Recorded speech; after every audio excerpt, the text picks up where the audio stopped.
Hey guys, welcome back to my channel. So today I am going to be doing something a little different and will hopefully become something I do a little more often on my channel, because I personally love watching these videos because you sort of get to see a little bit more about the person making them. And yeah, I think that's very interesting, and it definitely helps in the getting to know people on BookTube part of this community. So what I'm going to be doing today is a tea talk, but it is a tea talk that a lot of people have done, and I have been so interested and watched so many of them, and it's just been amazing to listen to. And that is, I'm going to be doing my reading history, as I'm sure that you know from the title, because that's probably why you clicked on this video. But anyways, I saw Ashley from Climb the Stacks as well as Sam from Novels and Nonsense do this video, and I believe Rincey from Rincey Reads also did this. And I just was really inspired and wanted to do a similar video, and I've taken a lot of thought to sort of compile what I'm going to say, and you know, the parts that are relevant and the parts that aren't, because I'm a huge rambler, and so if I don't sort of structure it, then we'll be here for hours, let's be honest. I don't have tea. I actually have an empty tea glass because I have had 2 cups of tea today, and I thought a third would probably make this video ridiculous. I had the Make Mine a Builder's black tea, and then I had jasmine pear candy from Batiki, if you are interested to know what teas I have been drinking today. But yeah, let's stop talking, or me rambling, and just let's get into my reading history, because I have a feeling it's going to be long. Alright, so when I was a kid, my parents read to me a lot. I assume they read to me even before I can remember, because they do for my nieces. And I just have such fond memories of reading when I was a child, or of being read to when I was a child. It's funny because there are certain books that we still laugh about to this day as books that my mother just, oh my gosh, you wanted to hear that book over and over again. And my mom was a teacher, and so there was no shortage of books in our house, but it was like the same 5 books that I wanted to read over and over and over again. And one such book I actually have on hand was Wacky Wednesday, and I wanted to read this book so often that we had a rule in my house that we were only allowed to read this book on Wednesdays. Because I don't know if you know anything about this book, but basically it's a really weird book, and in the book you have to, it basically will say things like, I went down the hall and I said, hey, 3 more things were wacky today, and so there are things in the picture that are wacky, and you have to pick them out. So of course, me being the child that I was, I had to pick them out, and so this book took 45 minutes to read, and because I think by the end of it there's like 12 or 15 wacky things. I can't remember how many. Let's see. Yeah, no, there are 20 wacky things on the last page. So it definitely took a long time to read this, but I loved it so much, and it just, I don't know, I have such fond memories of this book. And a couple of the other books that I remember very well. My dad always read Bicycle Bear. This was the one that I remember him reading most of all. My mom was the one that read to us most of the time, if I remember correctly. But this was a book that my dad always read. I don't ever remember my mother reading this, but it's so funny because occasionally he'll just be like, Bicycle Bear, oh, Bicycle Bear, because this was our book that we read. And then 2 other ones that are just, they stick out and they're things that I remember, are the Pickle Things book, which is just hilarious and weird. I don't know what it was with me and just like off-the-wall weird books, but I have really fond memories of this one as well.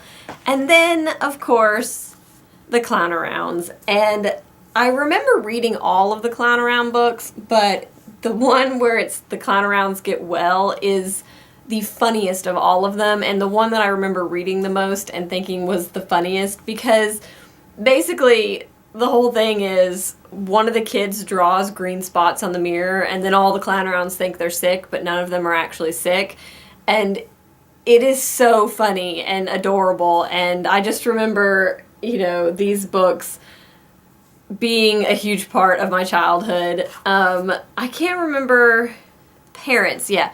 So we had like the little golden book subscription, and then this was, I don't know what magazine it came from, but I'm not sure if it's the publisher or whatever, it says Parents, and they were, a lot of them, I think all three of these were Parents books, which are books that we were just like sent through a subscription or something like that. I don't remember exactly. But anyways, so we had a lot of those kind of books around the house, and it was just, we were constantly being read to as children. Like I said, my mother was a teacher, and she taught in elementary school. She was a special education teacher, and so she had like a bigger classroom and a lot of stations for her kids because she taught a variety of things, including reading, and so I spent a lot of time before and after school in my mom's classroom, and one of the things that she had was a books on tape station. So it was like this little cubby with a beanbag, and it had this wall of tapes, and all the tapes had a book that corresponded to it. And so you'd get the book out and you put the tape in and you put the headphones on and listen to these books on tape. And I remember in the afternoons, because she'd have to do lesson plans and all of that, and so sometimes all the other kids would have left, but we'd be there until like 4 o'clock. And I would just be sitting there listening to books on tape, and I always loved that. I have good memories of that. I tried to find pictures of the station, but my mom says she doesn't think she has any. But that was definitely fun. And then, obviously, teacher again, we went to the Scholastic Book Fair all the time, and it was like Christmas. I remember I don't remember, they did it more than once a year, maybe twice a year or 3 times a year, I can't remember, but like the library would turn into this amazing, basically tiny pop-up bookstore, and I would go nuts. I don't remember if my mother ever set a limit on how many books I could buy, but I know that we always came home with more than other people because, you know, she used the excuse that some of them were for her classroom. So I just have fond memories of that as well. And I think that might even be where I first picked out a Boxcar Children book. And the Boxcar Children is definitely where my sort of independent love of reading came in, because I loved those books and I would just tear through them. I don't think I actually ever finished the series because there's over 100 of them, I know, but I loved the Boxcar Children, and I would eat them up and read them all the time. So that, I think, was probably the first sort of series or independent reading that I did outside of, you know, books on tape or things that I was given in school to read. So another memory that I have from elementary school reading was that in 4th grade, so I was in this like 4th grade, 5th grade split class because we had too many kids in the 4th grade. And so they picked a selection of us and moved us into 5th grade. So I never actually had 4th grade, but I had 5th grade twice, so I didn't really skip a grade. It's really confusing, and most people look at me like, huh, when I say it. But basically, I was in a 5th grade classroom as a 4th grader, and we read this book called My Brother Sam is Dead. And the book was, I think it was it was like a Civil War book or something, and it wasn't necessarily something that was not on a 5th grade level, but maybe 4th graders weren't ready for it. I'm not really sure what the circumstances of the book were, but some mom, and I believe it was one of the 4th grade kids' moms, took offense to it and demanded that we not read the book. Well, my teacher, being the strong and awesome woman she was, basically was like, no, you know, we're going to keep reading this book. So this mom came in and took a Sharpie and went through and struck through everything that she thought was offensive in the book. Which to me is like, ugh, but clearly somebody felt they needed to protect their children from whatever language or offensive thing was in this book. However, I don't think she bargained for the part where there are curious 4th and 5th graders and you strike something through, and obviously they want to know what it is. Well, we read the book aloud in class, so like our teacher would read parts, and then she'd make other, different students read different things. So we got to this section where there was a big blacked out, basically, paragraph. And everybody the person who was reading stopped and was like, well, what am I supposed to do here?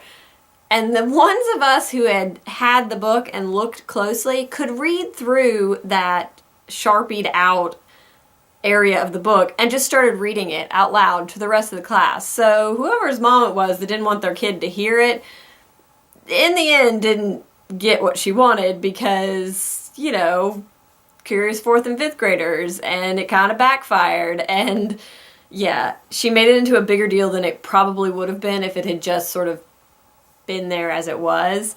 But it was the first time that I really ever saw, like, I guess, censorship or somebody take offense to books.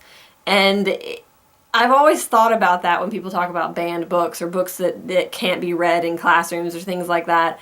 And it was just one of those experiences where I thought, even as a 4th grader, I thought, what does it matter? It's a book. It's just words. And yeah, I really, to this day, can't believe that mom went through and painstakingly striked out in like 25 books or something like that. So because where I lived was not actually zoned for the school system that my mother taught in and the one that I went to as an elementary school student, when I went to middle school, I ended up at a different school from all of my elementary school friends. So I had to make friends all over again in middle school, which, is its own slow and sad torture. But in doing so, I ended up finding friends who shared a love of reading, and I particularly my friend Rachel, who was a huge influence on my reading and somebody who to this day I still love to find out what she's reading because we have a lot of the same interests in reading. And so through Rachel I found out about a lot of different books that I don't know that I would have read otherwise. And the first one is the Animorphs series, and I guess that was really my first foray into sci-fi, fantasy. I don't know what to call Animorphs. But we started reading the Animorphs series when I was in middle school, and I remember it being just the greatest thing. Like, we made up a club or something, and we decided who we would be if we were characters in Animorphs. I was Cassie, if that means anything to anybody.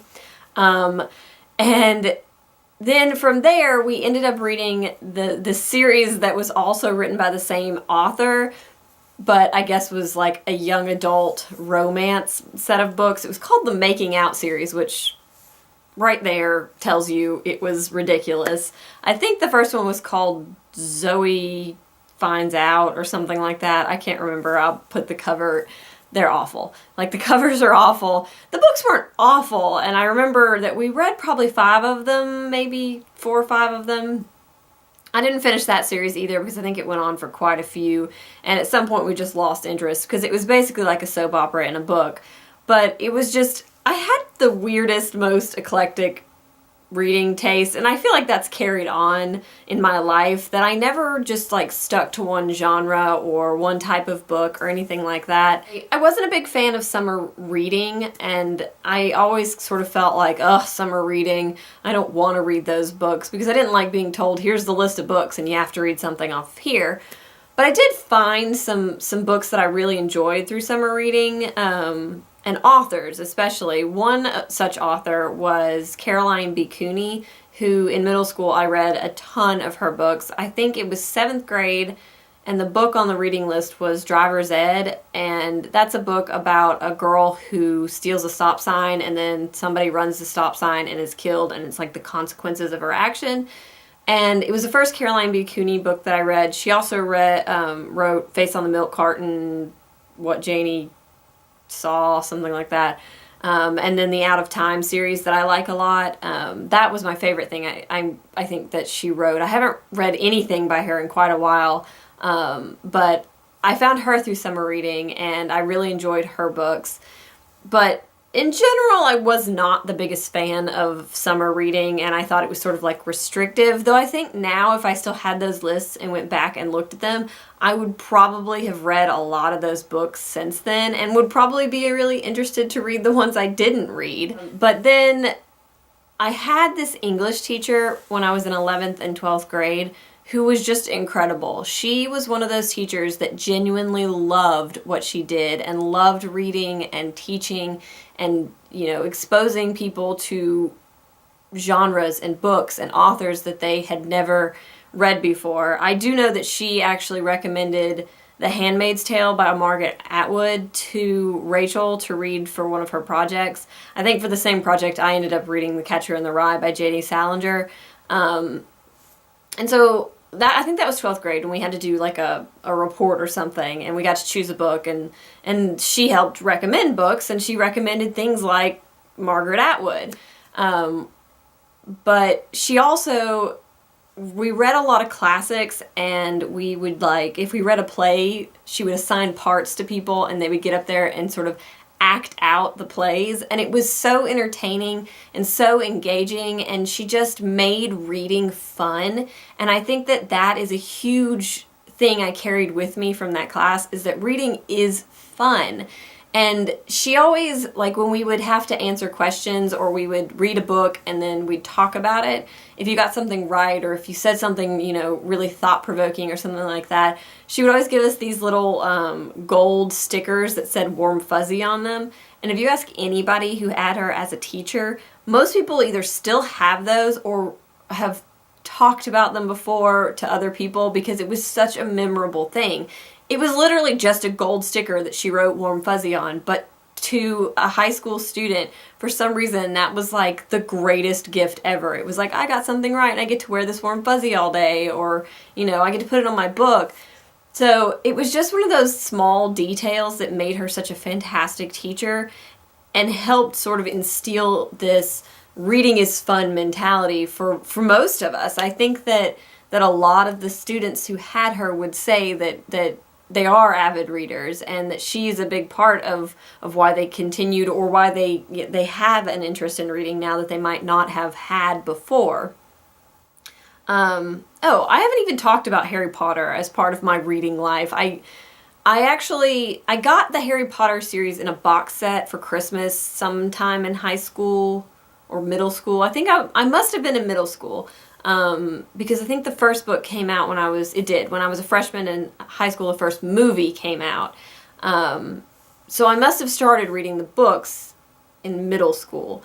But my parents actually got me the box set for Christmas, and I looked at it and I was like, this is for kids. I don't want to read this. But my dad, who is a reader, but, you know, isn't like he doesn't read it all constantly. He was saying, you know, I've heard really good things about it. I think you'll really enjoy it. Why don't you just try it? And then I read the first book and was hooked. And so when I first heard about Harry Potter, the first 3 were already out.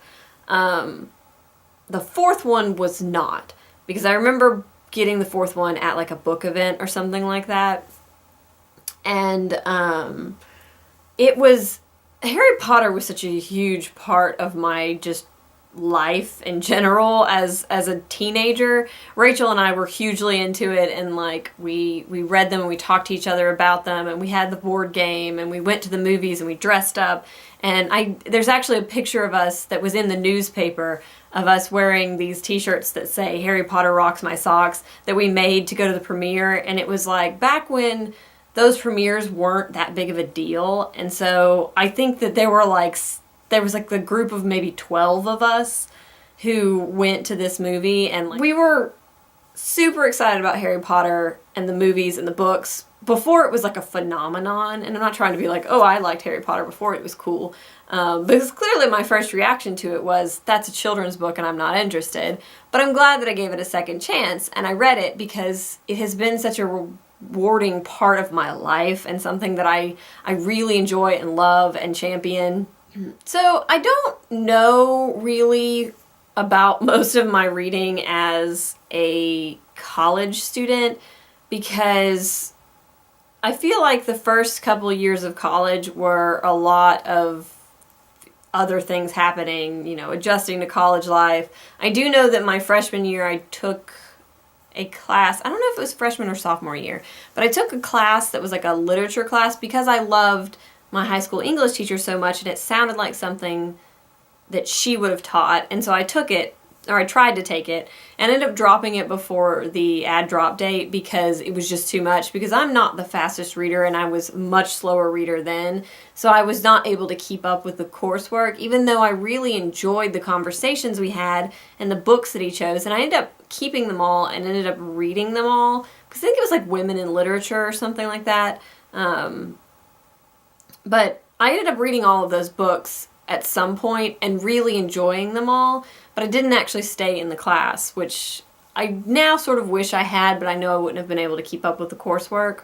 So the point where Goodreads came into the picture was 2007, and I looked it up because I was curious. It was actually founded in 2007. January of 2007 is when it became something, I guess, public where people could use it.